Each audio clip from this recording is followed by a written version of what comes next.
सोलापूर जिल्ह्यातील मोहोळ तालुक्यातील अनगर नगर पंचायत पुन्हा एकदा चर्चेत आली।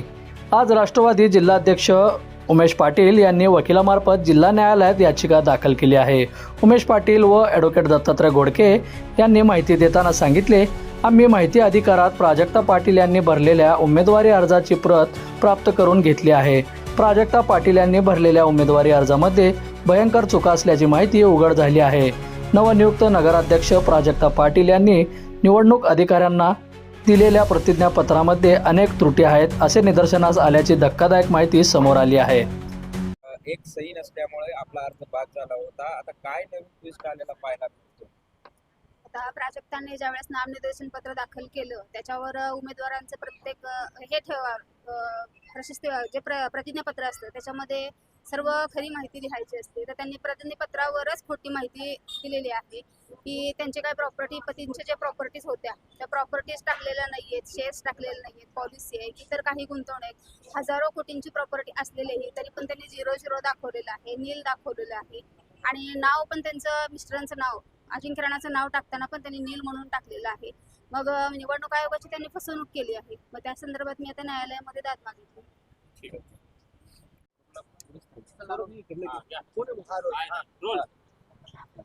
उज्ज्वला थिटे यांच्या वतीने अनगर नगर पंचायत कार्यालयामध्ये नुकत्याच बिनविरोध निवडून आलेल्या प्राजक्ता पाटील यांच्या विरोधामध्ये महाराष्ट्र नगर परिषद अधिनियम कलम 21 अन्वये जिल्हा न्यायालयामध्ये चुकीच्या पद्धतीने त्यांचं नामनिर्देशन पत्र स्वीकारलं गेलं।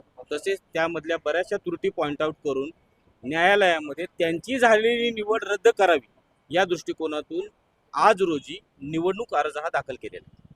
काय नेमकं ऑब्जेक्शन आता तुमचा त्यामध्ये आहे आणि काय याचिका दाखल केली? 2-3 ग्राउंडवरती त्या ठिकाणी इलेक्शन पिटिशन केलेलं आहे। त्याच्यामधलं प्रामुख्यानं महत्त्वाचं जे ग्राउंड आहे की निवडणूक अर्जासोबत देण्यात आलेलं जे शपथपत्र आहे त्या शपथपत्रामध्ये बरीचशी माहिती जी आहे ती खोट्या स्वरूपात दिलेली आहे। खोटी माहिती म्हणजे इनकम्प्लीट माहिती असते, त्याच्यामुळं बाकीच्या निवडणूक प्रक्रियेवर मोठ्या प्रमाणावर प्रभाव पडतो आणि त्या अनुषंगानं बरेच ग्राउंड घेऊन आम्ही त्या ठिकाणी कोर्टामध्ये याचिका दाखल केली। काय प्राजक्ता अजिंक्य राणा पाटील यांची अनगर नगर पंचायतीमध्ये झालेली बिनविरोध जी निवड आहे ती निवडणूकच रद्द करावी याकरता म्हणून आम्ही याचिका दाखल केली।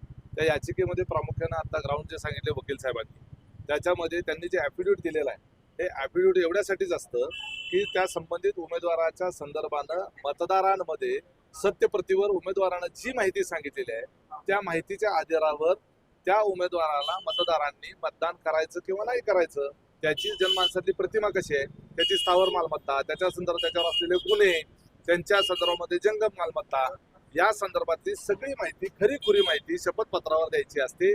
प्राजक्ता अजिंक्य राणा पाटील यांनी शपथपत्रामध्ये खोटी माहिती दिलेली आहे। त्यांच्याकडे असलेली प्रॉपर्टी त्यांनी लपवलेली आहे, स्थावर जंगल मालमत्ता त्यांचा इन्कम त्यांनी लपवलेला आहे। एवढंच त्यांनी पतीला पण लपवलेलं आहे, पतीच्या नावापुढे नील लिहिलेलं आहे म्हणजे पतीच लपवून टाकला। आणि त्याचबरोबर त्यांचे पती अजिंक्य राणा पाटील यांच्याकडं शेकडो कोटी रुपयाची प्रॉपर्टी असताना 0 रुपयाची प्रॉपर्टी म्हणून दाखवलेलं आहे। अजिंक्य राणा पाटील हे साखर कारखान्यामधून त्यांच्या वर्षाला 65 लाख रुपयाचा पगार घेतात, 65 लाख रुपयाचा पगार घेतात आणि प्राजक्ता अजिंक्य राणा पाटील यांनी मात्र त्यांचा इन्कम 0 रुपये दाखवलेला आहे। शेकडो कोटी रुपयाची प्रॉपर्टी प्राजक्ता अजिंक्य राणा पाटील आणि अजिंक्य राणा पाटील ह्या दोघांकडे असताना 0 रुपयाची प्रॉपर्टी अजिंक्य राणांच्या नावाने दाखवलेली आहे। एका अर्थानं या निवडणूक शपथपत्रामध्ये जनतेची फसवणूक केलेली आहे, निवडणूक आयोगाची फसवणूक केलेली आहे। त्यामुळं यामध्ये उमेदवाराला आणि मतदाराला असलेल्या कायदेशीर अधिकारामध्ये निवडणूक प्रक्रिया संपल्यानंतर देखील न्यायालयामध्ये दाद मागता येते तशी प्रोव्हिजन आहे। अशा शेकडो याचिका यापूर्वी दाखल झालेल्या आहेत आणि अनेक शेकडो प्रकरणामध्ये निवडून आलेल्या उमेदवारांचे उमेदवारी सुद्धा रद्द झालेले आहेत, निवडही रद्द झालेली आहे। प्राजक्ता अजिंक्य राणा पाटील यांची नगराध्यक्षपदी निवड झालेली निवड रद्द करणे हीच आमची मागणी आहे। फक्त नगराध्यक्ष पदाची नगराध्यक्ष आम्ही आता प्राजक्ता अजिंक्य राणा पाटील यांच्या विरोधामध्ये याचिका दाखल केली आहे, त्यामुळं पर्टिक्युलर त्या नगराध्यक्ष पदाच्या संदर्भामध्ये ती याचिका। बंधुप्रेम न्यूज चॅनलला लाईक, सबस्क्राईब व बेल आयकॉन दाबायला विसरू नका। धन्यवाद।